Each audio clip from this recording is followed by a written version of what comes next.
পরিপূর্ণ ইসলাম পালন করার আগে কনসেপ্ট ঠিক করতে হবে যে ইসলাম কি একটা পরিপূর্ণ জীবন বিধান নাকি ইসলাম একটা আংশিক জীবন বিধান। উত্তরটা আমরা নিব আল্লাহ রাব্বুল আলামিনের কাছ থেকে। সূরা মাঈদা আয়াত নাম্বার 3, সূরা মাঈদা আয়াত নাম্বার 3 আল্লাহ পাক বলছেন, বিসমিল্লাহির রহমানির রহিম, আল ইয়াউমা আকমালতু লাকুম দীনাকুম ওয়া আতমামতু আলাইকুম নি'মাতি ওয়া রাদিতু লাকুমুল ইসলামা দীনান। আমার সাথে একটু কথা বলবেন। এই আয়াতটা নাজিল হয়েছে বিদায় হজের ভাষণের সময়। বিদায় হজে কিন্তু কয়েকটা ভাষণ হয়েছে। এই বিদায় হজেই সূরা নাসর নাজিল হয়, ইযা জাআ নাসরুল্লাহি ওয়াল ফাতহ। এই বিদায় হজেই যখন নবী সাল্লাল্লাহু আলাইহি ওয়াসাল্লাম ভাষণ দিচ্ছিলেন যে আমি কি তোমাদের কাছে আল্লাহর দিন পৌঁছে দিয়েছি, সাহাবীরা বলছিলেন যে হ্যাঁ, বালা ইয়া রাসূলুল্লাহ, অবশ্যই পৌঁছে দিয়েছেন। তিনি আসমানের দিকে আঙ্গুল তুলে বলছিলেন আল্লাহুম্মা ফাশহাদ, তিনবার বলেছেন আল্লাহুম্মা ফাশহাদ, আল্লাহুম্মা ফাশহাদ, যে আমি আমার দায়িত্ব পৌঁছে দিয়েছি। আল্লাহ পাক নাজিল করলেন আল ইয়াউমা, আজকের দিনে, মানে বিদায় হজের দিনে, এই 23 বছর পর, এই 23 বছরের দীর্ঘ সংগ্রামের পর, এই 23 বছর গোপন দাওয়াত দেওয়া হয়েছে, প্রকাশ্য দাওয়াত দেওয়া হয়েছে, হিজরত করতে হয়েছে, হ্যাঁ, তায়েফে গিয়ে মার খেতে হয়েছে, 15টা গালি শুনতে হয়েছে, 16 বার হত্যার চেষ্টা করা হয়েছে, হ্যাঁ, বদরের যুদ্ধ করতে হয়েছে, উহুদ করতে হয়েছে, খায়বার খন্দক, সব কিছু করার পর, দীর্ঘ 23 বছর দিন রাত অক্লান্ত পরিশ্রম করার পর, আল্লাহর জমিনে দিন প্রতিষ্ঠা করার পরে আল্লাহ পাক বলছেন আজকের এই দিনে আমি তোমাদের জন্য দিনকে পরিপূর্ণ করে দিলাম। আল ইয়াউমা আকমালতু লাকুম দীনাকুম, আমি আজকে তোমাদের জন্য দিন ইসলামকে পরিপূর্ণ করলাম। পরিপূর্ণ মানে কি? গ্লাস কি পরিপূর্ণ? এটা পরিপূর্ণ না, এটাতে ফাঁকা আছে। একদম পরিপূর্ণ মানে যেখানে কোনো কিছু ঢোকানোর সুযোগ থাকবে না, বের করার সুযোগ থাকবে না।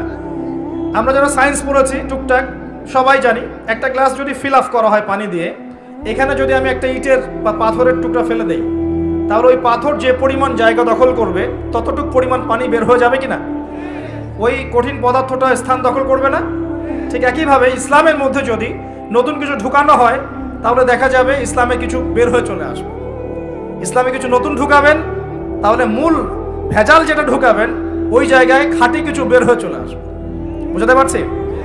আচ্ছা, তাহলে ইসলামে কোনো কিছু ঢোকানোর সুযোগ নাই, বের করার সুযোগ নাই। আচ্ছা, আসুন, আল্লাহ পাক বলছেন আল ইয়াউমা আকমালতু লাকুম দীনাকুম, আমি দ্বীন ইসলামকে আজকে পরিপূর্ণ করলাম। ওয়া আতমামতু আলাইকুম নি'মাতি, তোমাদের উপর আমি আমার নিয়ামতকে পূর্ণতা দিয়ে দিলাম। ওয়া রাদিতু লাকুমুল ইসলামা দীনান, দ্বীন ইসলামকে তোমাদের জীবন বিধান মনোনীত করে আমি আল্লাহ তোমাদের প্রতি সন্তুষ্ট হয়ে গেলাম। সুবহানাল্লাহ। তো প্রিয় ভাইরা, এখান থেকে বুঝতে পারলাম যে দ্বীন ইসলাম একটা পরিপূর্ণ জীবন বিধান। কেউ যদি বলে দ্বীন ইসলাম পরিপূর্ণ নয়, কেউ যদি বলে দ্বীন ইসলাম পরিপূর্ণ নয়, কিছু ঢোকানোর বাকি আছে বা কিছু বের করা যাবে, তাহলে ইমাম মালিক রাহিমাহুল্লাহর ভাষায় ফাকাদ জাআমা আন্না রাসূলুল্লাহ সাল্লাল্লাহু আলাইহি ওয়াসাল্লাম ক্বাদ খানা রিসালা। এই সেন্টেন্সটা বুঝবেন। ইমাম মালিক রাহিমাহুল্লাহ বলছেন কেউ যদি চিন্তা করে যে ইসলাম পরিপূর্ণ নয়, কিছু ঢোকানোর সুযোগ আছে, বের করার সুযোগ আছে, ঠিক আছে, তাহলে ফাকাদ আন্নামা জাআমা আন্না রাসূলুল্লাহ সাল্লাল্লাহু আলাইহি ওয়াসাল্লাম ক্বাদ খানা রিসালা, তাহলে সে যেন এটা প্রতিষ্ঠা করতে চাচ্ছে বা ধারণা করছে যে নবী সাল্লাল্লাহু আলাইহি ওয়াসাল্লাম তার উপর অর্পিত রিসালাতের দায়িত্বে খেয়ানত করেছেন। নাউযুবিল্লাহ। তাই না বিষয়টা? যদি নবী সাল্লাল্লাহু আলাইহি ওয়াসাল্লাম কি আমাদেরকে কোনো বিষয় বলতে বাদ রেখেছেন যেটা ভালো, এমন কিছু নিষেধ করতে বাদ রেখেছেন যেটা খারাপ? যত কিছু ভালো আমাদের নবী সাল্লাল্লাহু আলাইহি ওয়াসাল্লাম তা আমাদেরকে শিখিয়েছেন, শিখেছেন না? আর যা কিছুই খারাপ তা থেকে আমাদের নবী সাল্লাল্লাহু আলাইহি ওয়াসাল্লাম আমাদেরকে বিরত থাকতে বলেছেন। মানে আল্লাহ এবং তার রাসূল ভালো কিছু বলতে বাদ রাখেন নাই এবং খারাপ কিছু থেকে বারণ করতে বাদ রাখেন নাই। তাহলে কেউ যদি মনে করে ইসলাম পরিপূর্ণ না, কিছু ঢুকানোর সুযোগ আছে, বের করার সুযোগ আছে, তাহলে সে ধারণা করছে যে রাসূল সাল্লাল্লাহু আলাইহি ওয়াসাল্লাম তার উপর অর্পিত রিসালাতের দায়িত্বে নাউযুবিল্লাহ খেয়ানত করেছে।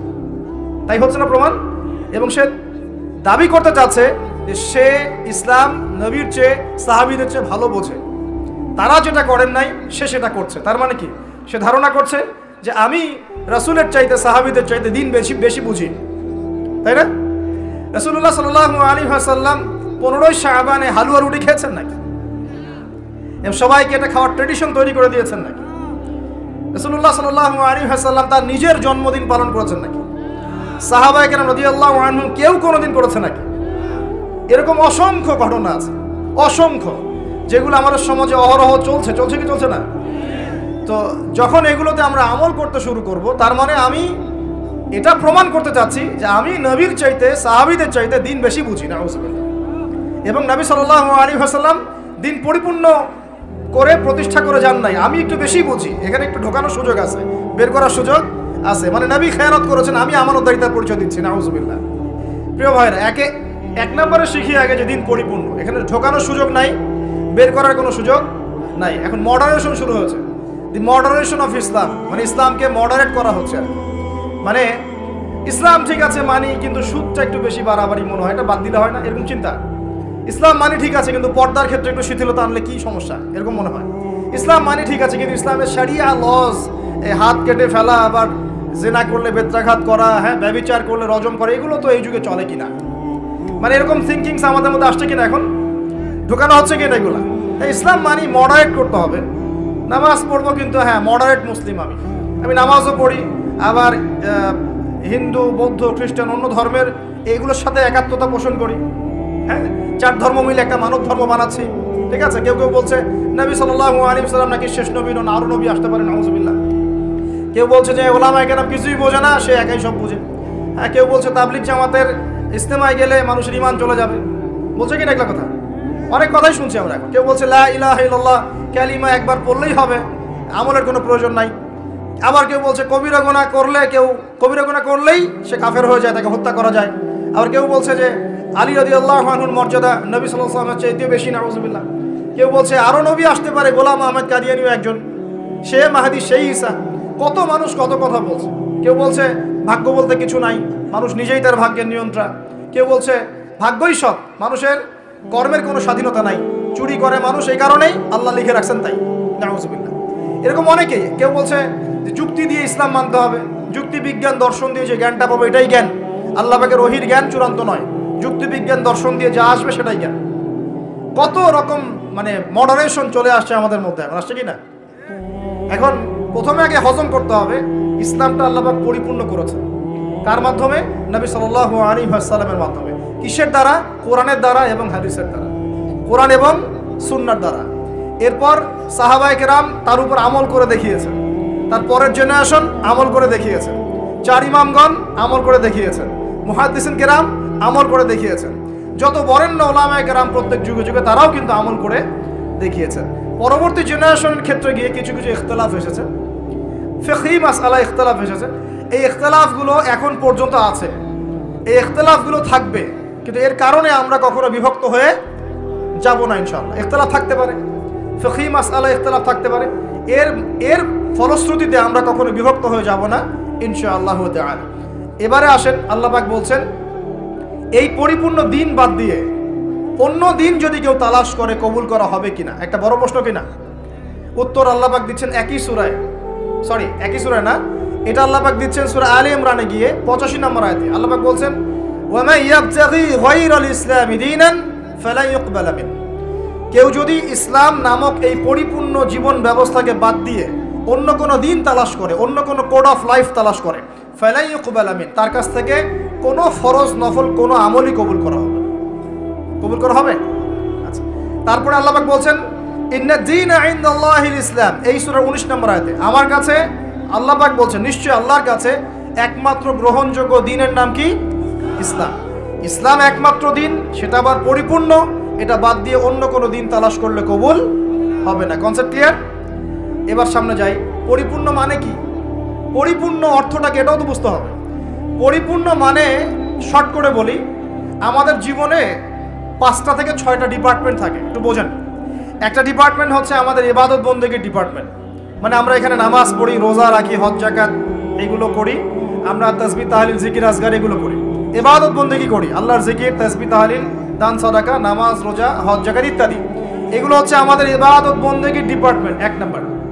2 নাম্বার আমাদের পারিবারিক ডিপার্টমেন্ট আছে, আমরা পরিবার চালাই, বিয়ে শাদী করি, হ্যাঁ, স্ত্রী সন্তান লালন পালন ভরণ পোষণ দেয় ইত্যাদি, পরিবারের মধ্যে দিনের আমরা চর্চা করি, এটা পারিবারিক ডিপার্টমেন্ট।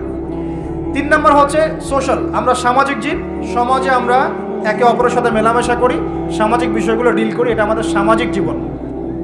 4 নাম্বার আমাদের পলিটিক্যাল লাইফ আছে, মানুষ কিন্তু খলিফা, আল্লাহ পাকের কি খলিফা, আল্লাহ পাকের জমিনে সে খলিফার দায়িত্ব পালন করবে। যদি আল্লাহর বিধান অনুযায়ী করে তাহলে আল্লাহর খলিফা, যদি শয়তানের বিধান অনুযায়ী করে তাহলে শয়তানের খলিফা। কথা ক্লিয়ার? যদি আল্লাহ পাকের বিধান অনুযায়ী করে তাহলে আল্লাহর খলিফা, যদি শয়তানের বিধান অনুযায়ী করে তাহলে শয়তানের খলিফা। তখন খলিফার কনসেপ্ট থাকবে। তো পলিটিক্যাল লাইফে ইসলামিক কিছু হেদায়েত আছে, এটা আমাদের পলিটিক্যাল লাইফ। 5 নম্বর হচ্ছে আমাদের কালচারাল লাইফ, আমরা সাংস্কৃতিক জীবন আছে আমাদের। সাংস্কৃতিক ক্ষেত্রে আমরা বিভিন্ন ক্ষেত্রে বিভিন্ন কাজ করি, আমাদের কৃষ্টি কালচার সংস্কৃতি আছে। আর 6 নম্বর হচ্ছে আমাদের ইকোনমিক লাইফ, যেখানে আমরা মুআমালাত, ব্যবসা বাণিজ্য, চাকরি বাকরি ইত্যাদি এগুলো করি আর কি। তো আপনাকে আমি বুঝালাম যে আমাদের জীবনের ডিপার্টমেন্ট কটা ভাই? মোটামুটিভাবে 6টা। 1 নম্বর ইবাদত বন্দেগীর জীবন। ইবাদত বন্দেগীর জীবনে কোরআন এবং সুন্নায় 100% হেদায়েত আছে কি নাই? কথা বলেন এবার, আছে কি নাই? আচ্ছা। 2 নম্বর আমাদের পারিবারিক জীবনের হেদায়েতগুলো কোরআন সুন্নায় আছে কি নাই? আছে না নাই? আচ্ছা, খেয়াল করবেন কোনটা নাই। 3 নম্বর আমাদের সোশ্যাল জীবন, সামাজিক জীবনের হেদায়েত কোরআন সুন্নায় আছে না নাই? 4 নম্বর আমাদের পলিটিক্যাল হেদায়েতগুলো কোরআন সুন্নায় পাওয়া যায় কি যায় না? 5 নম্বর আমাদের কালচারাল জীবনের হেদায়েত পাওয়া যায় কি যায় না? 6 নম্বর আমাদের ইকোনমিক জীবন, ইকোনমিক লাইফ কোরআন এবং সুন্নাহ দিয়েছে কি দেয় নাই? তাহলে জীবনের প্রতিটা ক্ষেত্রের হেদায়েত কোরআন এবং সুন্নায় আছে না নাই? এখন প্রশ্ন হচ্ছে আপনি মানবেন কি মানবেন না?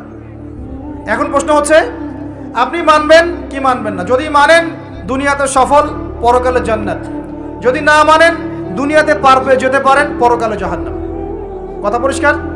যদি মানেন দুনিয়াতে সফল, পরকালেও জান্নাত ইনশাআল্লাহু তাআলা।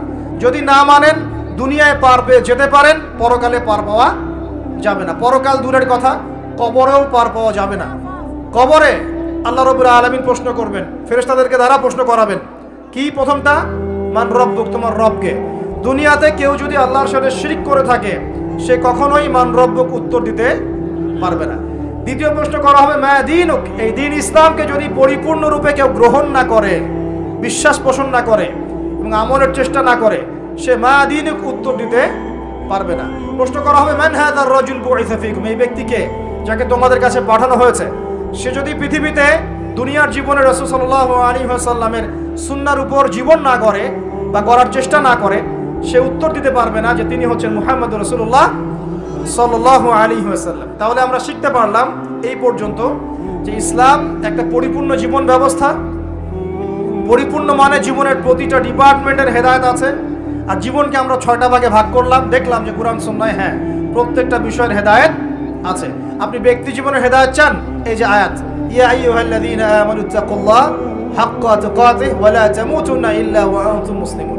ব্যক্তি জীবনে পরিপূর্ণ মুসলিম না হয়ে মৃত্যুবরণ করো না। পাওয়া গেল ব্যক্তি জীবনের হেদায়েত। আপনি সালাতের হেদায়েত চান, আল্লাহ পাক বলেন আকিমিস সালাহ ওয়া আতুজ যাকাত, সালাত কায়েম করো, যাকাত দাও। আপনি অর্থনৈতিক হেদায়েত পেলেন, সালাতের হেদায়েতও পেলেন। কোরআন তেলাওয়াতের হেদায়েত চান, সেটাও আছে। ওয়াতলু মা উহিয়া ইলাইকা মির রাব্বিক, আছে কি নাই? আছে। আপনি এখন চাচ্ছেন যে পারিবারিক হেদায়েত চাচ্ছি আমি, সূরা তাহরিম খোলেন, 6 নম্বর আয়াত পড়ে দেখেন, আল্লাহ পাক বলছেন কু আনফুসাকুম ওয়া আহলিকুম নারা, নিজে জাহান্নামের আগুন থেকে বাঁচো, পরিবারবর্গকে বাঁচাও। আপনি চাচ্ছেন যে আপনি অর্থনৈতিক হেদায়েত চাচ্ছেন, আল্লাহ পাক বলছেন দেখুন ফাআহাল্লাহুল বাইআ ওয়া হাররামার রিবা, আল্লাহ ব্যবসা হালাল করেছেন, সুদকে হারাম করেছেন। কোন ডিপার্টমেন্ট চান? সবকিছু এখানে আছে। দিন প্রতিষ্ঠা করতে চান, আল্লাহ পাক সূরা সফে বলছেন হুয়াল্লাযী আরসালা রাসূলাহু বিল হুদা ওয়া দীনিল হক লিইয়ুযহিরাহু আলা দীনি কুল্লি। দিন কায়েম করতে চান, আল্লাহ পাক বলছেন, কি বলছেন? ইন তানসুরুল্লাহ ইয়ানসুরুকুম ওয়া ইউসাব্বিত আকদামাকুম। আপনি দায়িত্ব অবহেলা করেছেন, আল্লাহ পাক বলছেন ওয়া ইন তাতাওয়াল্লাউ ইয়াস্তাবদিল কওমান গায়রাকুম। উম্মার ঐক্য চান, আল্লাহ বলছেন ওয়া আতাসিমু বিহাবলিল্লাহি জামিআ ওয়া লা তাফাররাকু।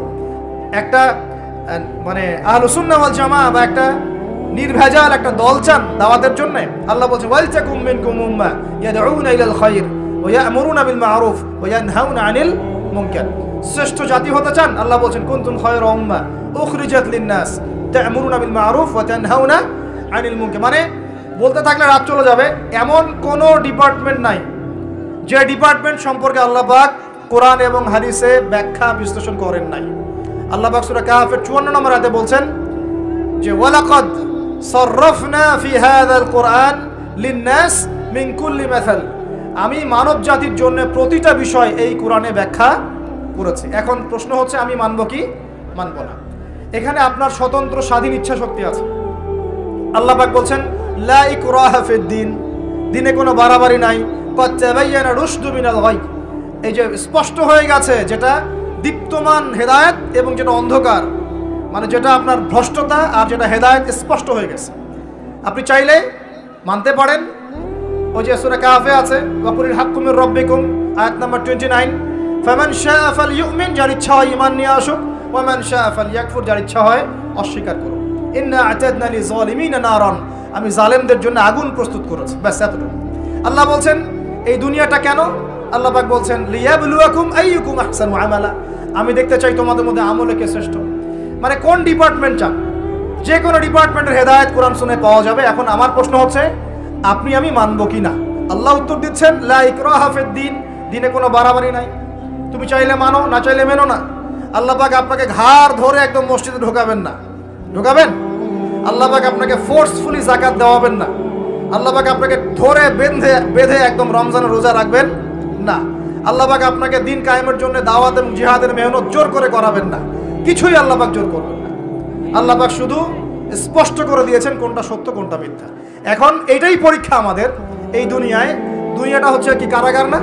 আর দুনিয়া সিজনুল লিল মুমিন ওয়াল জান্নাতু লিল কাফির, কাফেরদের জন্য দুনিয়া জান্নাত, মুমিনদের জন্য কি এটা কারাগার। এই কারাগার বা জেলখানার জীবনের সময় আবার অনির্ধারিত, কেউ জানে না কতদিনে কে বাঁচবে, কতদিনে কে মরবে। এই সময় অনির্ধারিত। কারাগারের জীবন, হেদায়েত স্পষ্ট, মানবা কি মানবা না, ইচ্ছার স্বাধীনতা আল্লাহ পাক দিয়েছেন। কথা ঠিক না বেঠিক? এবার আমাদের উপর এখন আল্লাহ পাক ছেড়ে দিলেন, নবীর মাধ্যমে জানিয়েও দিলেন। আর এই নবী প্রথম নবী নন, প্রত্যেক যুগে যুগে আল্লাহ পাক নবী রাসূল পাঠিয়েছেন। এমন কোন সম্প্রদায় নাই যেখানে আল্লাহ পাক নবী পাঠান নাই। আল্লাহ পাক তার উপরে আঙ্গুল তোলার কোনো রকম সুযোগ রাখেন নাই, রেখেছেন। কেউ বলতে পারবে না যে আমি জানি নাই, আমি মেসেজ পাই নাই, আমাদের নবী আসে নাই, আমাদের কাছে আসমানি কিতাব আসে নাই। কেউ বলতে পারবে না। পারবে? পারবে না। এখন আমাদের চয়েস। এখন আমরা কি পরিপূর্ণ ইসলাম পালন করতে চাইবো না চাইবো না? এবার কথা বলেন, আমরা কি পরিপূর্ণ ইসলাম পালন করবো না করবো না? যদি পরিপূর্ণ ইসলাম পালন করতে চাই তাহলে কয়েকটা বিষয়। এক, একটু মনোযোগ দেন, পরিবেশ নষ্ট করেন না। এক নাম্বার, আমাদের সবাইকে আল্লাহ পাকের তাওহীদ লা ইলাহা ইল্লাল্লাহর উপর থাকতে হবে এবং সুন্নাত মুহাম্মদুর রাসূলুল্লাহর উপর থাকতে হবে। পারবো ইনশাআল্লাহ? দুই নাম্বার, আমাদের সবাইকে ইবাদত বন্দেগীর জীবনের সমস্ত ইবাদত নবীর তরিকায় করার চেষ্টা করতে হবে। আল্লাহ পাক তৌফিক দান করুন, আমিন। আমাদের সবাইকে অর্থনৈতিক জীবনে গিয়ে আবার হারামখোর হওয়া যাবে না, হালাল রিজিক অন্বেষণ করতে হবে। আল্লাহ পাক তৌফিক দান করুন, বলি আমিন। আমাদের সবাইকে পারিবারিক জীবনে গিয়ে ওই ইহুদি খ্রিস্টানদের মতো পরিবার গড়া যাবে না, ইসলামিক পরিবার গড়তে হবে। আল্লাহ পাক তৌফিক এনায়েত করুন।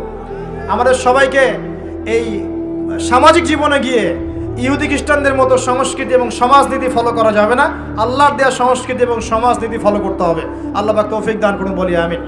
ইভেন পলিটিক্যাল লাইফে গিয়েও চেষ্টা করতে হবে আল্লাহর বিধানগুলো অনুযায়ী মানুষের মাঝে বিচার ফয়সালা করার জন্য। আল্লাহ পাক তৌফিক দান করুন, বলি আমিন। এবং সর্বোপরি দুনিয়া আখিরাতের যতগুলো ক্ষেত্র আছে, এই প্রতিটা ক্ষেত্রে রাসূলুল্লাহ সাল্লাল্লাহু আলাইহি ওয়াসাল্লামের দেখানো আদর্শ এবং তরিকা অনুযায়ী চলতে পারলে কবরেও শান্তি, দুনিয়াতেও সফল, হাউজে কাউসারের পানিও পাবো ইনশাআল্লাহ, রাসূল সাল্লাল্লাহু আলাইহি ওয়াসাল্লামের সুপারিশও পাবো ইনশাআল্লাহ, তার সাথে জান্নাতে থাকতেও পারবো ইনশাআল্লাহ। এবার দুটো দিকে ফোকাস করে আমি আলোচনা গোটাবো, খুব খেয়াল রাখেন, একটু মনোযোগ দেন, এই জায়গাটা খুব ইম্পর্টেন্ট। এই পুরো মিশনে শয়তান আমাদেরকে দুটো দিকে বেশি বিভ্রান্ত করছে। কয়টা দিক? দুটো দিক। এক, তারা শয়তান এবং তার অনুসারীদের কথা বলছি, তারা মুসলিমদেরকে জান্নাতের পথ থেকে সরিয়ে দেওয়ার জন্যে এক নাম্বার যেটা অস্ত্র হিসেবে নিয়েছে তা হলো শিরক। কি নাম? মানে শিরক যদি মুসলিমদেরকে করানো যায় তাহলে সে আল্লাহ পাকের রহমত থেকে বেরিয়ে যাবে। কারণ আল্লাহ রাব্বুল আলামিন একটা ওয়াদা করেছেন। কি ওয়াদা? আল্লাহ পাক তার নবীকে বলেছেন, তোমার উম্মতের মধ্যে কোনো ব্যক্তি যদি, হে মুহাম্মদ সাল্লাল্লাহু আলাইহি ওয়াসাল্লাম, তোমার উম্মতের কোনো ব্যক্তি যদি আসমান জমিনের সমান গুনাহ নিয়ে আমার সামনে দাঁড়ায় কিন্তু তার আমল নামায় কোনো শিরকের পাপ নাই, আমি আল্লাহ তার সামনে আসমান জমিন সমান রহমত নিয়ে হাজির হব ইনশাআল্লাহ। সুবহানাল্লাহ পড়বে না? মানে এই উম্মতের কোনো ব্যক্তি যদি শিরক মুক্ত আমল নামা নিয়ে আল্লাহর সাথে সাক্ষাৎ করে ইনশাআল্লাহ সে জান্নাতে যাবেই যাবে ইনশাআল্লাহ। একদিন না একদিন সে জান্নাতে যাবেই যাবে ইনশাআল্লাহ। কিন্তু কারো আমল নামায় যদি শিরকের পাপ থাকে তাহলে আল্লাহ পাক বলছেন ইন্নাল্লাহা লা ইয়াগফিরু আন ইউশরাকা বিহি ওয়া ইয়াগফিরু মা দুনা যালিকা লিমান ইয়াশা। আল্লাহ পাক তার সাথে শিরকের গুনাহ মাফ করেন না, এছাড়া যে কোনো গুনাহ যাকে ইচ্ছা মাফ করতে পারেন। একটা হাদিসে নবীজি বলছেন যদি কেউ চুরিও করে, জিনাও করে, কিন্তু শিরক মুক্ত আমল নিয়ে আল্লাহর সামনে দাঁড়ায়, আল্লাহ তাকেও মাফ করে দিবেন ইনশাআল্লাহ। এটাই সেই হাদিসের ব্যাখ্যা আসলে।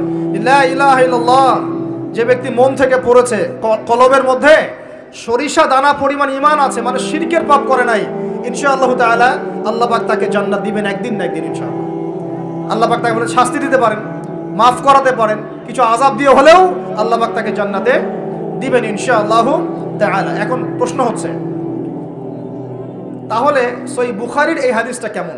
কোন হাদিস? নবী সাল্লাল্লাহু আলাইহি ওয়াসাল্লাম বলছেন, এই হাদিসটা আসছে বুখারীতে 4 বার, একবার না কিন্তু 4 বার। নবীজি বলছেন কিয়ামতের দিনে, মনোযোগ দেন প্রিয় ভাই, কিয়ামতের দিনে আদম আলাইহিস সালামকে ডেকে আনা হবে। ডেকে বলা হবে তোমার সন্তান যারা আছে, আদম সন্তান, তাদের মধ্য থেকে তুমি জাহান্নামীদেরকে আলাদা করে ফেলো।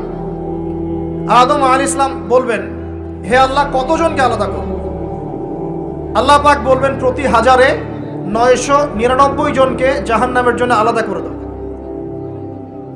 নাউযুবিল্লাহ বলবেন। প্রতি 1000-এ 999 জনকে জাহান্নামের জন্য আলাদা করে দাও। সহিহ বুখারীতে 4 বার আসে, একবার না, 4 বার। এবার সাহাবীরা কিন্তু একটু বিচলিত হয়ে পড়লেন। তিনি বলেন ইয়া রাসূলুল্লাহ তাহলে কিভাবে হবে? নবী সাল্লাল্লাহু আলাইহি ওয়াসাল্লাম বলছেন আশ্বস্ত হও, জান্নাতীদের কাতার হবে 120টা। কয়টা? 120টা। তার মধ্যে 80টা কাতার হবে আমার উম্মতে মুহাম্মাদের ইনশাআল্লাহ।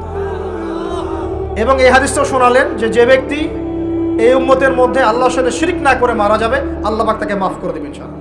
তাহলে প্রশ্ন, এত পার্সেন্টেজ, হিউজ পার্সেন্টেজ মানুষ কেন তাহলে জাহান্নামে যাচ্ছে? তাদের আমল নামায় কোন পাপটা থাকতে পারে যার কারণে তারা জাহান্নামে যাচ্ছে? উত্তর দেন দেখি।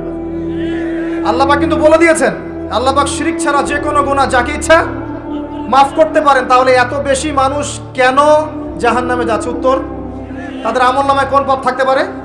শিরক। এবার আসেন, ইবলিস এবং তার অনুসারীরা উম্মতে মুহাম্মাদীকে বিভ্রান্ত করার জন্য এই শিরকের একটা ব্যাপক সয়লাব ছড়িয়ে দিয়েছে সমাজের মধ্যে। আমি খুব শর্ট করে বোঝাবো। আরেকটা হাদিস বলবো তার আগে আপনাকে, সেটা হলো এই উম্মতের 70,000 মানুষ কিন্তু আবার বিনা হিসাবে জান্নাতে যাবে। এই উম্মতের 70,000 মানুষ বিনা হিসেবে জান্নাতে যাবে, যারা 1 নাম্বার পাখি উড়িয়ে ভাগ্য গণনা করে না। যারা পাখির সাথে ভাগ্য গণনা করে, শিরকের সাথে সম্পর্ক আছে কি নাই? যারা আগুনের সেকা টাকা দিয়ে আগুনের উল্কি অঙ্কন করে চিকিৎসা পদ্ধতি গ্রহণ করে না। যারা হারাম অবৈধ কোনো ঝাড়ফুঁক গ্রহণ করে না, যে তাবিজ কবজ কবিরাজি করে না, কুফরি কালাম করে ঝাড়ফুঁক করছে না, এগুলো করে না। যারা সর্বাবস্থায় আল্লাহর উপর তাওয়াক্কুল করে, 70,000 এমন মানুষ বিনা হিসাবে জান্নাতে যাবে ইনশাআল্লাহ। এটাও মাথায় নেন। এবার সামনে আসেন, ইবলিস এবং তার অনুসারীরা কিভাবে শিরক ছড়িয়েছে? কয়ভাবে? উত্তর 3 ভাবে। কয়ভাবে? 3 ভাবে। আশ-শিরকু ফিল আকীদা, শিরক ছড়িয়েছে বিশ্বাসের মধ্যে। যেমন কিছু মানুষ বিশ্বাস করে এখন এই যুগে, এবং এই যুগেরও এদের সংখ্যা বেশি, তারা বিশ্বাস করে যে আল্লাহ এই মহাবিশ্ব সৃষ্টি করেন নাই, এই মহাবিশ্ব সৃষ্টি হয়েছে বিগ ব্যাং থেকে। এই কনসেপ্টে মানুষ নাই। কোরআনে সূরা আম্বিয়ার মধ্যে একটা কথা আছে, আওয়ালাম ইয়ারাল্লাযীনা কাফারু আন্না আস-সামাওয়াতি ওয়াল আরদা কানাতা রাতকান ফাফাতাকনাহুমা। আল্লাহ পাক বলছেন কাফেররা কি লক্ষ্য করে দেখে না যে আসমান সমূহ এবং জমিন একটা বিন্দুর মধ্যে ছিল একত্রিত, আমি এটাকে বিচ্ছিন্ন করে দিয়েছি। যদি তারা বলেও যে বিগ ব্যাং থেকে সব সৃষ্টি হয়েছে, আমরা বলবো এই বিগ ব্যাং এর স্রষ্টা হচ্ছেন আল্লাহ রাব্বুল আলামিন। কথা বুঝতে পারছেন? তো এই যে চিন্তা ওদের যে আল্লাহ বলতে কেউ না, এটা শিরক কিনা? কেউ কেউ চিন্তা করছে যে আল্লাহ আছেন, আরো উপাস্য আছে, যেমন আল্লাহ, তার সন্তান নাউযুবিল্লাহ ঈসা আলাইহিস সালাম এবং পবিত্র আত্মা রুহুল কুদুস। এই সংখ্যায় লোক আছে কি নাই? এদের সংখ্যা কত বিশ্বে? 300-400 কোটি হবে কিনা? না না, আরো কম হবে, হয়তো বেশি বলে ফেলছে। মানে কোটি তো হবেই, 100 কোটির তো বেশি হবে নাকি? সারা বিশ্বে মুসলিমদের সংখ্যা বেশি না খ্রিস্টানদের? খ্রিস্টানদের মধ্যে এক শ্রেণীর খ্রিস্টান, তারা সবাই বলে না, এক শ্রেণীর খ্রিস্টান বলে যে আল্লাহ 3 জন, 3 ইলায় বিশ্বাস করে, 3 খোদায় বিশ্বাস করে। এই কয়েকদিন আগে বলেছি আমরা কি, নাউযুবিল্লাহ বলেছে মেরি ক্রিসমাস, বলেছে না? 25শে ডিসেম্বর, এবং মুসলিমরাও এর সাথে একাত্মতা প্রকাশ করেছে। আস্তাগফিরুল্লাহ ওয়া আতুবু ইলাইহি। সূরা মারিয়ামে আল্লাহ পাক বলছেন তারা এমন একটা কথা বলে, ওয়াকালু ইত্তাখাযাল্লাহু ওয়ালাদা, তারা বলে আল্লাহ সন্তান গ্রহণ করেছেন। নাউযু বিল্লাহ। লাকাদ জি'তুম শাইআন ইদ্দা তাকাদু সামাওয়াতু ইয়াতাফাত্তারনা মিনহু ওয়া তানশাক্কুল আরদু ওয়া তাখিরুল জিবালু হাদ্দা। আল্লাহ পাক বলছেন কথার ওজনগুলো দেখেন। আল্লাহ পাক বলছেন যখন তারা বলে যে আল্লাহ সন্তান গ্রহণ করেছে, তখন আসমান নিজেই ফেটে পড়তে চায়, জমিন নিজেই চৌচির হতে চায়, এবং পাহাড়গুলো নিজেই থরথর করে কেঁপে ভেঙে পড়তে চায়। আল্লাহ পাক এদেরকে ক্ষমতা দিতেন, ইচ্ছার স্বাধীনতা দিতেন, হ্যাঁ করো, তাহলে আসমান ফেটে পড়তো। এখন যখন আমরা বলছি যে মেরি ক্রিসমাস, আসমান ফেটে পড়তো। একদিন যেদিন এই মানে 25 ডিসেম্বর ছিল, ওই দিন আমি আবার এয়ারে ফ্লাইও করছিলাম, সম্ভবত কক্সবাজার যাচ্ছি প্রোগ্রাম। তো দেখি যে বিমানের মধ্যেই বলা শুরু করলো যে লেডিজ এন্ড জেন্টলম্যান, হ্যাঁ ladies and gentleman, welcome to our flight, এগুলো বলছে। বলার পরে বলছে যে মেরি ক্রিসমাস, সবাইকে ক্রিসমাসের আন্তরিক শুভেচ্ছা। তখন আল্লাহর কসম আমার মনে হচ্ছিল যে এখন মনে হয় প্লেনটা ভেঙে পড়ে যাবে আসমান থেকে, কারণ আমি একটা জানি। আল্লাহ পাক বলছেন সূরা মারিয়ামের শেষের দিকে পড়ে দেখেন, আল্লাহ পাক বলছেন ওয়াকালু ইত্তাখাযার রহমানু ওয়ালাদা, তারা বলে রহমান সন্তান গ্রহণ করেছেন। নাউযু বিল্লাহ। তাকাদু সামাওয়াতু ইয়াতাফাত্তারনা মিনহু, এই কথা শুনে আসমান ফেটে পড়তে চায়। ওয়া তানশাক্কুল আরদ, জমিন চৌচির হতে চায়। ওয়া তাখিরুল জিবালু হাদ্দা, পর্বত ফেটে পড়তে চায়, চৌচির হতে চায়। সুবহানাল্লাহ। লাকাদ জি'তুম শাইআন ইদ্দা, তোমরা একটা চরম রকম ভয়ঙ্কর মিথ্যা প্রতারণাপূর্ণ কথা নিয়ে এসেছো। যখন বলছে কেউ মেরি ক্রিসমাস, তার মানে সে স্বীকার করছে যে 25শে ডিসেম্বরে আল্লাহ পাক ঈসা আলাইহিস সালামকে জন্ম দিয়েছেন। নাউযু বিল্লাহ। তাই কি না? বুঝতে পারেন না কথা? আর আমরা নামাজে বলছি লাম ইয়ালিদ ওয়া লাম ইউলাদ কুল হুয়াল্লাহু আহাদ আল্লাহুস সামাদ। লাম ইয়ালিদ, তিনি কাউকে জন্ম দেন নাই, ওয়া লাম ইউলাদ, তাকেও কেউ জন্ম দেয়নি, ওয়া লাম ইয়াকুল লাহু কুফুয়ান আহাদ। একবার এই সূরা পড়লে কোরআনের 3 ভাগের 1 ভাগ পড়ার নেকি হয়ে যায়। 3 বার পড়লে 1 খতম কোরআনের নেকি হয়ে যায়। এমনি এমনি হয় না, কারণ কোরআনের 3 ভাগের 1 ভাগ হচ্ছে আল্লাহর তাওহীদ। কোরআনের 3 ভাগের 1 ভাগ কি? আল্লাহর তাওহীদ। এই যে 3 ভাগের 1 ভাগ, আর 1 ভাগ হচ্ছে হুকুম আহকাম, কি করবে কি করবে না, আর 1 ভাগ হচ্ছে হিস্ট্রি, ইতিহাস, কি হয়েছে এই পর্যন্ত বিশ্বে। কোরআন 3 ভাগে ভাগ করতে পারবেন আপনি। প্রিয় ভাইরা, এটা শিরক কিনা? এবং কোটি কোটি মানুষ কি এই শিরকে বিশ্বাস করে কিনা? এখন ওই সমাজে গিয়ে যদি আপনি বলেন সামাজিকতার খাতিরে মেনে নিচ্ছি যে এটা শিরক, তারপরে আমি আপোষ করলাম, চলবে? এখন কিছু মানুষ সামাজিকতার দোহাই দেয়। সামাজিকতা কোন সমাজে? যে সমাজ আমাকে শিরক শেখায় ওই সমাজ, যে সমাজ আমাকে হারাম খাওয়া শেখায় সেই সমাজ, যে সমাজে মানুষ বেদাতি আমল করে সেই সমাজ। কোন সমাজের পূজা করবেন? কোন সমাজের ইত্তেবা করবেন? যেই সমাজ নবী সাল্লাল্লাহু আলাইহি ওয়াসাল্লামের আদলে গড়া সমাজ, সেই সমাজের আমরা তাবেদারি করব ইনশাআল্লাহ। আর যেই সমাজ জাহেলিয়াতের আদলে গড়া, সেই সমাজের তাবেদারি করতে হবে। আল্লাহ পাক বোঝার তৌফিক দান করুন। তো এই যে কিছু মানুষ এখানে শিরক করছে, তারপর কিছু মানুষ কি বলছে যে গ্রহ নক্ষত্র চন্দ্র সূর্যের উপাসনা করা যায়, করছে না মানুষ? কিছু মানুষ কবর পূজা করছে কিনা? করছে কিনা? কিছু মানুষ মাজারের পূজা করছে কিনা? কিছু মানুষ মৃত ব্যক্তির কাছে এই নজর মানত করে কিনা? কিছু মানুষ মৃত ব্যক্তির কাছে এই যে কুরবানি জবাই করে কিনা? কিছু মানুষ এই যে জাদুবিদ্যার চর্চা করছে কিনা? তারপর ওই যে ভাগ্য গণনা করছে কিনা রাশিফল দেখে? কিছু মানুষ টিয়া পাখির মাধ্যমে ভাগ্য গণনা করছে কিনা? প্রত্যেকটা রন্ধ্রে রন্ধ্রে শিরক। প্রথম শিরক হচ্ছে আকীদার, বিশ্বাসের। আল্লাহ ছাড়া কেউ সন্তান দিতে পারে বিশ্বাস করলে শিরক। আল্লাহ ছাড়া কেউ আমাকে পরকালে বাঁচাবে বিশ্বাস করলে শিরক। আল্লাহ ছাড়া কেউ আমাকে ভালো করতে পারে বিশ্বাস করলে শিরক। খারাপ করতে পারে বিশ্বাস করলে শিরক। আল্লাহ ছাড়া কেউ উপকার অপকার করতে পারে বিশ্বাস করলে শিরক। আল্লাহ থেকে সব হয়, এই কনসেপ্টের বাইরে গেলেই শিরক হয়ে যাবে। সবকিছু কার থেকে হয়? তো এই যে লা ইলাহা ইল্লাল্লাহ একটা আকীদার বিষয়। প্রথমে আকীদার মধ্যে শিরক ঢুকেছে, একটা শিরক ঢুকেছে আমলের মধ্যে। আশরিকু ফিল আমাল, আমলগুলোর মধ্যে। কিরকম? এই যে আল্লাহ বাদ দিয়ে অন্য কাউকে সেজদা করা, আল্লাহ বাদ দিয়ে অন্য কারোর জন্য নজর মানত করা, আল্লাহ বাদ দিয়ে অন্য কারোর জন্য যে আপনি কুরবানি করছেন, হ্যাঁ আল্লাহ ছাড়া অন্য কারোর কাছে দোয়া করছেন, সবই শিরক। এই যে আপনি হাতের মধ্যে একটা বালা পরে আছে, বালাটা খুলতে বললে খোলেন না। কেন খোলেন না? আপনার ধারণা এটা খুলে ফেললে আপনার ক্ষতি হবে, রোগ আর ভালো হবে না। এই যে আকীদা, শিরকি আকীদা, শিরকি আকীদা, টাটকা শিরকি আকীদা। যদি মনে করেন যে এটা খুললে, এই যে আংটি একটা পরেছেন, মনে করেন এই নিয়াতে পরে থাকেন যে এই আংটি পরার পরে আমার রোগ ভালো হবে, টাটকা শিরকিটা। এমনি যদি পড়েন সৌন্দর্য বর্ধনের জন্য পড়েছি, কোনো সমস্যা নেই, ইন্নামাল আমালু বিন্নিয়াত। কিন্তু যদি এই নিয়াতে পড়েন এই আংটিটা পরলেই আমার রোগটা ভালো হবে, খুললে আর রোগ ভালো হবে না, ব্যাস শিরক হয়ে গেছে।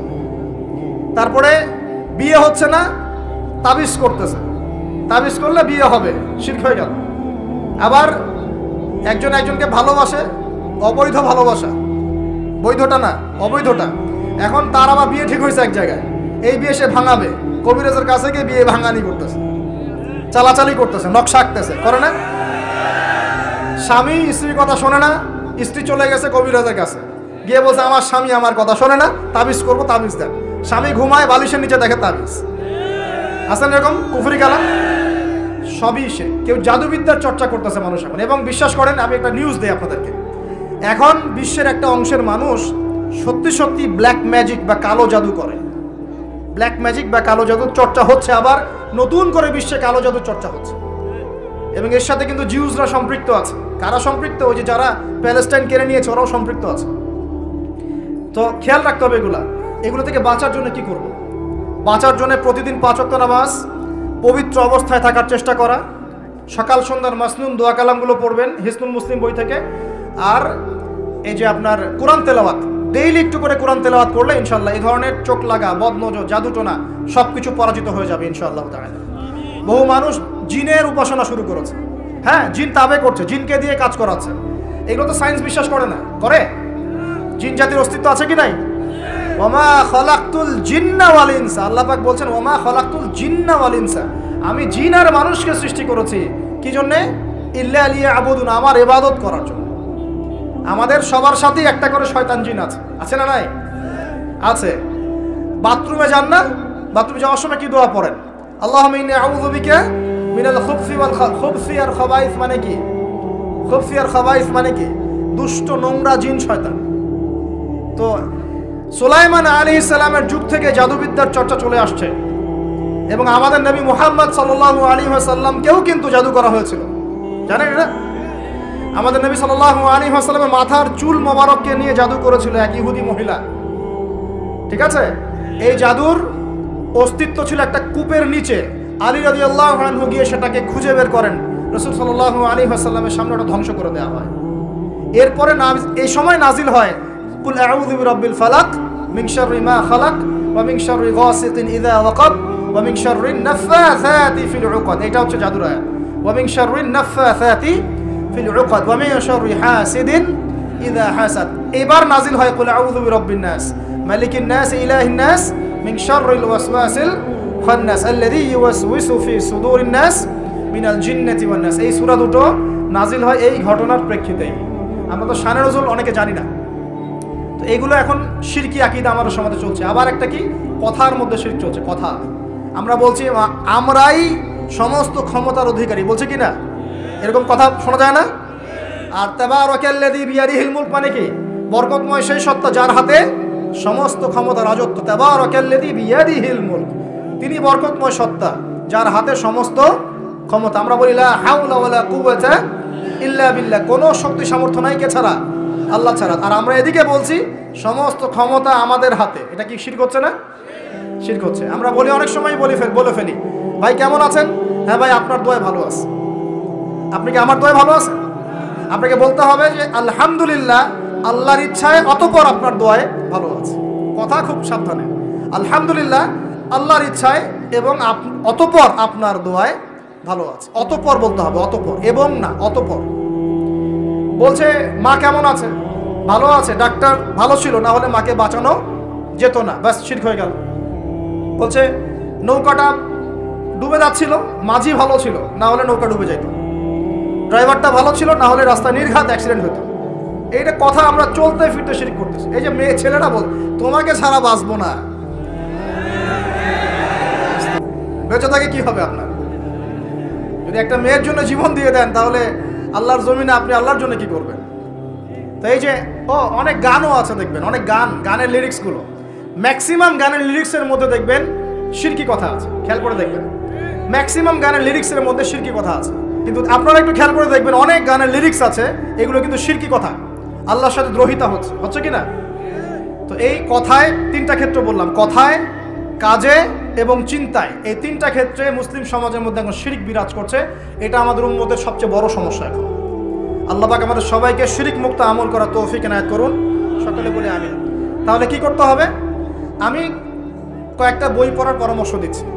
কিতাবুত তাওহীদ একটা বই আছে, শিরক সম্পর্কে অনেক বিস্তারিত আলোচনা করা আছে, এটা পড়তে পারেন।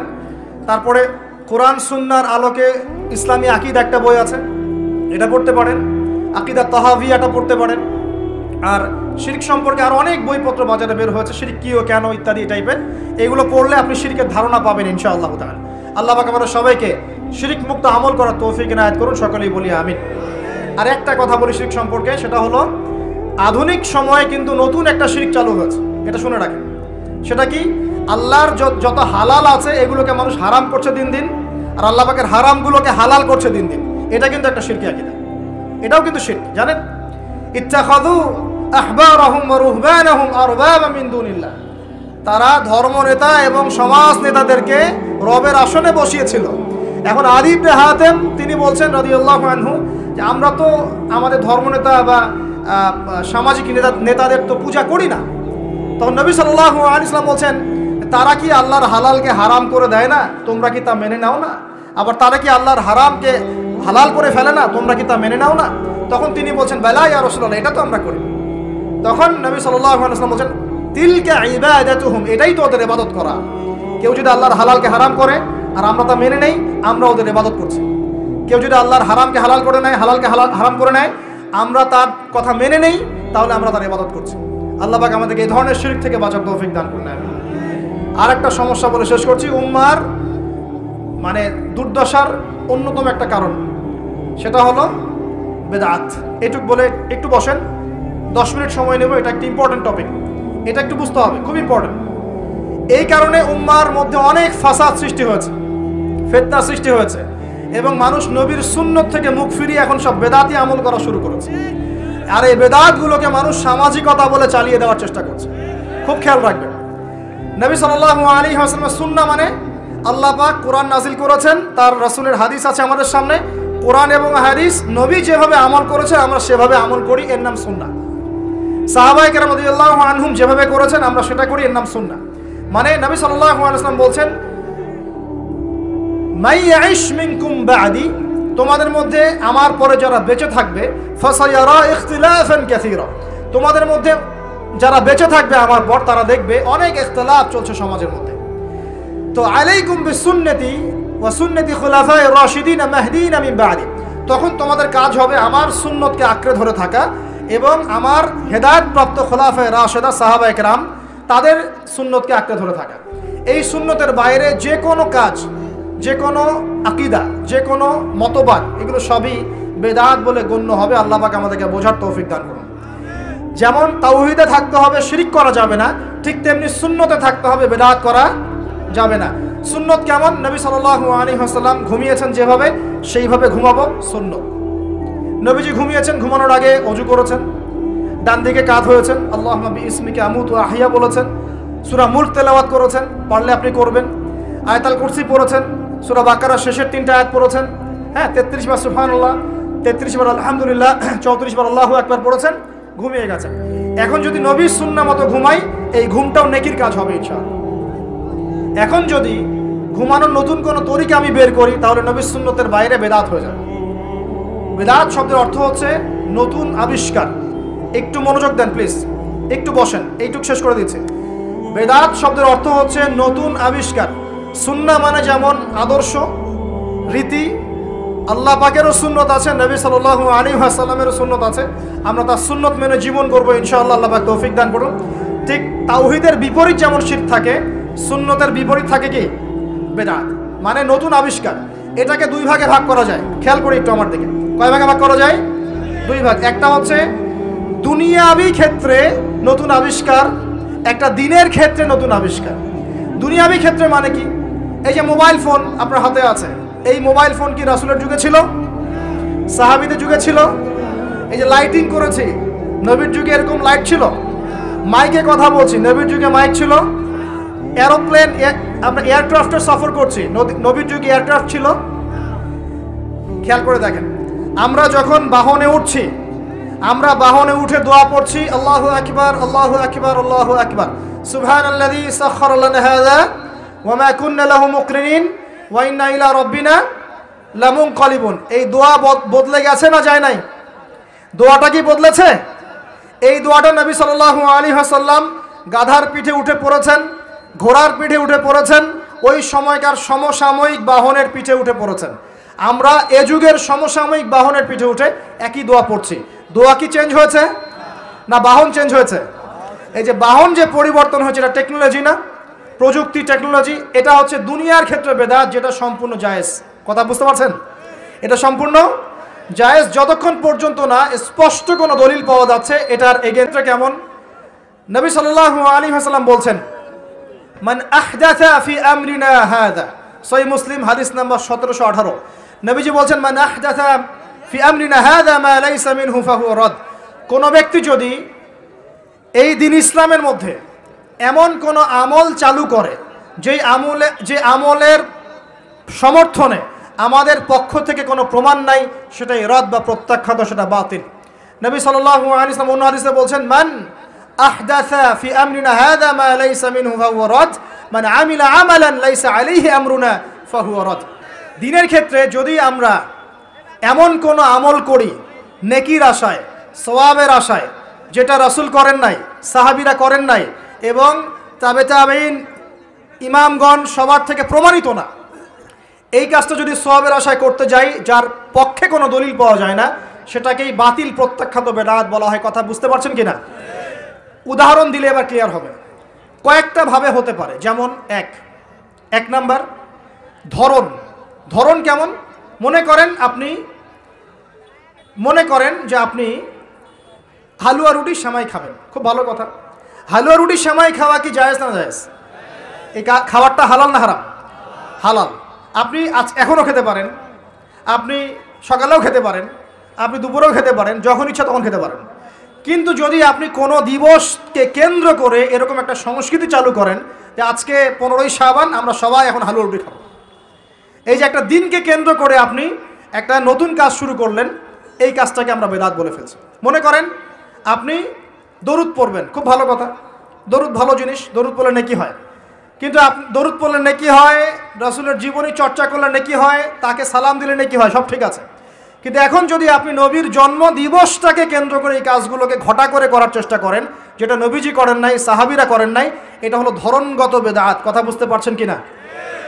দুই নম্বরে আসেন, একটা হয় জিন্সগত। জিন্স মানে প্রকরণ। এটা কেমন? আল্লাহ পাক আমাদেরকে কুরবানি করতে বলেছেন চতুষ্পদ জন্তু। চতুষ্পদ জন্তু বুঝি 4 পাওয়ালা। এখন ঘোড়ারও তো 4 পা। এখন যদি আমরা কুরবানি করতে গিয়ে এখন ঘোড়া কুরবানি করা শুরু করি, বলেন কি বুঝলেন? আচ্ছা ঘোড়া বাদ দেন, মুরগি কুরবানি করা শুরু করলেন, মোরগ কুরবানি করা শুরু করলেন, মনে করলেন যে সমস্যা কি, এটাও তো আল্লাহর সৃষ্টি, হালাল তো, মুরগি খাওয়া তো হালাল, মোরগ খাওয়া তো হালাল, তো গরু ছাগল বাদ দিয়ে মুরগি কুরবানি করলাম, কি সমস্যা? করতে পারবেন না, কারণ আল্লাহ পাক চতুষ্পদ জন্তু কুরবানির কথা বলেছেন। এটা যদি করেন জিন্সগত বেদাত হয়ে যাবে। কথা বুঝতে পারছেন? 3 নাম্বার একটা হচ্ছে যেটাকে আমরা বলি আদাদ বা সংখ্যাগত। যেমন আল্লাহ পাক বলেছেন